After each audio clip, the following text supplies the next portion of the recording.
pag ang Senado ay nagdesisyon sa dalawang issue neto bilang isang Senate court, mahihirapan na babaliktad yan ng Korte Suprema. Bakit? Dahil nakasaad mismo sa Salagyang Batas na ang Senado sitting as an impeachment court ay sole judge sa lahat ng mga impeachment proceedings. No?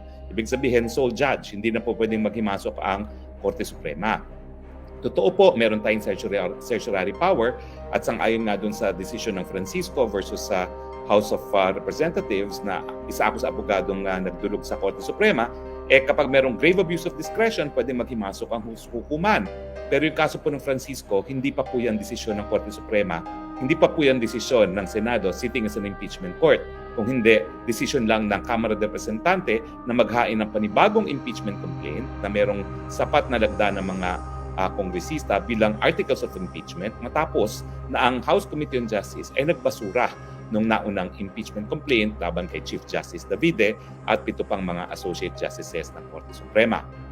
Now, ngayon, i-discuss natin yung 7 articles of impeachment on the premise na ang desisyon ng Senado ay magpapatuloy ang trial dahil unang-una, hindi prohibited ang pang-apat na impeachment complaint na malabo kasi nga, hello, ang sabi 1 per year lang, pang-apat na nga ito.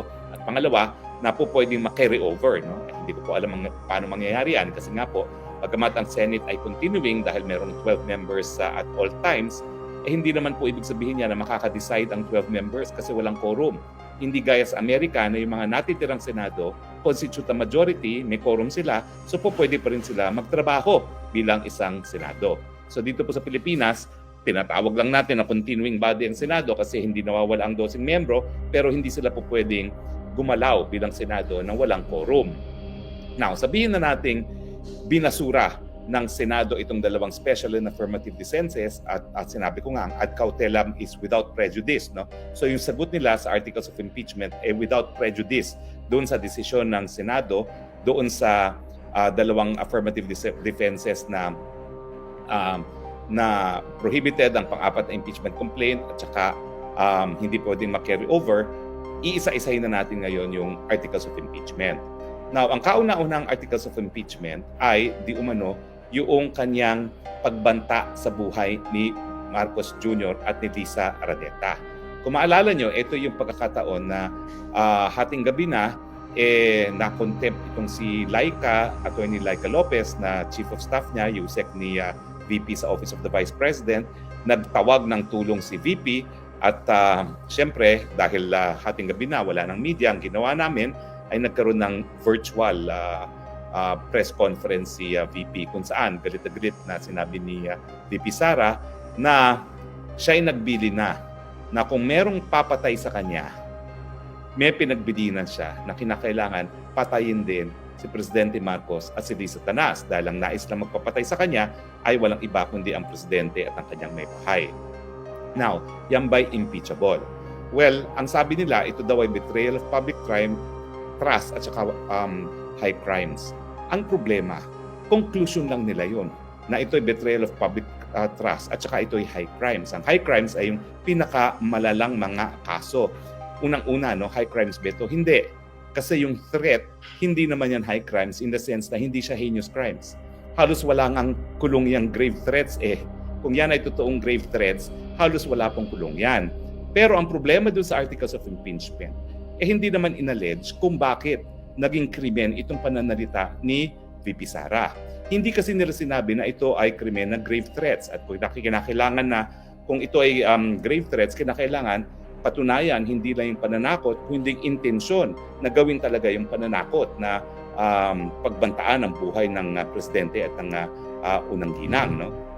Ibig sabihin, paano siya magiging high crimes? Hindi naman sinabi ng articles of impeachment kung bakit naging krimen yung sinabi ni VP na pag ako ay may pumatay, may pinagbili na rin ako na patayin si Presidente at si Lisa Satanas.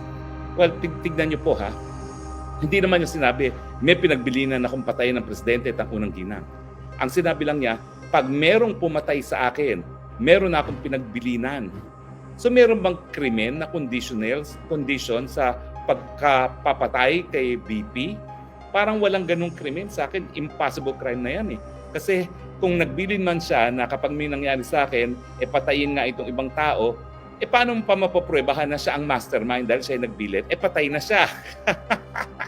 Nakakatawa naman yan. Diba? Parang impossible crime na nag-utos ka na matapos kang malibing. No? Pero ang importante, doon sa sagot mismo ni VP Sara, sinabi niya na kinakailangan purebahan yung krimen ng grave threats.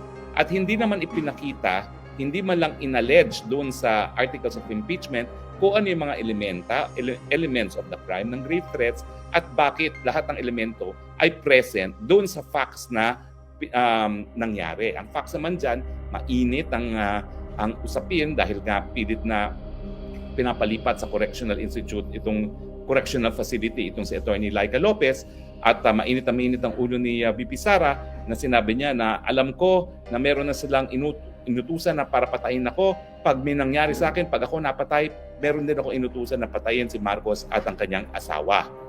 Anong krimen yan? Hindi naman nila sinabi kung bakit naging grave threats yan. Kasi hindi siya enforceable ngayon. Hindi siya utos ngayon na patayin. Kinakailangan, meron munang pumatay kay VP Sara. At again, ang sasabihin ko po sa inyo, pag siya nga ay napatay, paano pa siya mag-uutos? Patay na siya. Diba? So kinakailangan kasi ang articles of impeachment, kung ito ay high crimes at betrayal of public trust, sabihin naman kung bakit naging betrayal of public trust yan. Wala naman po, aligasyon lang yan. So paano nila mapopruebahan yung intensyon at saka yung krimen mismo na sinasabi na grave threats. But in any case, ako po ang paninindigan ko, sabihin na natin grave threats yan, hindi po high crimes and grave threats. Ang high crimes ay yung mga punishable by life imprisonment na non-bailable offenses. Ito po, tapik lang naman sa kamay ang parusa ng grave threats. So hindi po yan high crimes at hindi po yan betrayal of public trust.